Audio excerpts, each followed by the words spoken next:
Vice President Pence is meeting with top-level congressional staffers alongside DHS Secretary Kirstjen Nielsen and Jared Kushner as this so-called working group is attempting to negotiate an end to the government shutdown, now day 15. Joining us from Irvine, California is Great America PAC Chairman Eric Beach. Eric, great to see you. So we get that the president is okay with this potentially going on for weeks or months or years, but if we're real here, he's got the State of the Union coming up in just 3 weeks. This is his big moment in the sun. How bad is it for the president if the shutdown is still going on when he gives I honestly don't think it's terrible at all, Jillian. The reality is this was the #1 issue that he ran on as candidate Trump. And it's the #1 crisis in America today. And I think he needs to hold the ground. What I do think he ought to do is start looking at his messaging a little bit. You know, Donald Trump got elected because he railed against a machine. He railed against the ruling class inside of Washington, D.C. So when he stands his ground, don't just make it a Republican versus Democratic issue, but make it more about what Congress has failed to do in the last 30 years, and that is to secure our border. I think if he holds that ground and sets that tone, he'll be all right going through the State of the Union. So a lot of Americans can agree, as you just pointed out, that Congress, is not always so great at doing its job, which is passing legislation. People tend to forget that. But do you think that there is enough sort of, sympathy and goodwill here to get your colleagues, to get Republicans through this for much longer? I mean, if this is a month from now, you can't tell me that Washington's not going to be fed up and the American people aren't going to be fed up.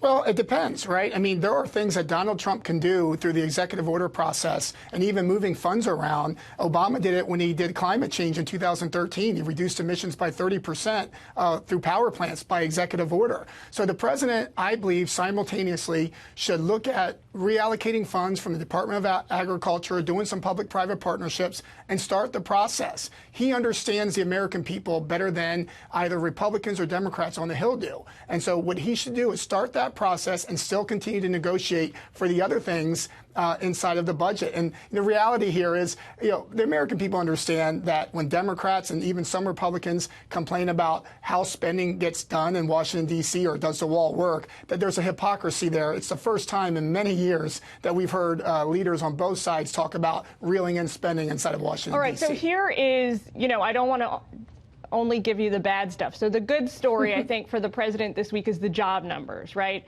Tell us about how the president got here, and then more importantly, how he's going to keep this kind of growth, job growth up going into the future. Yeah, 312,000 jobs, manufacturers on the rise, construction jobs, and we continue to see that increase. And I think the president is right when he talks about, the so-called trade wars with China. He really is trying to have a reset when it comes to our foreign relations, and especially when it comes to our financial relations with other countries. And, I think he's trying to get to that point where he understands that he's putting American interests first, especially on financially. So we've actually taken the hit, but the fundamentals of the economy are still very strong. And we see some talks resuming next week, with China.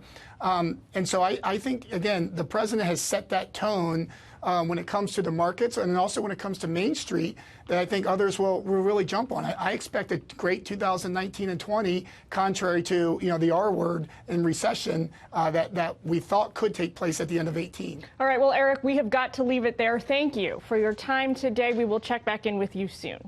Thank you, Jillian.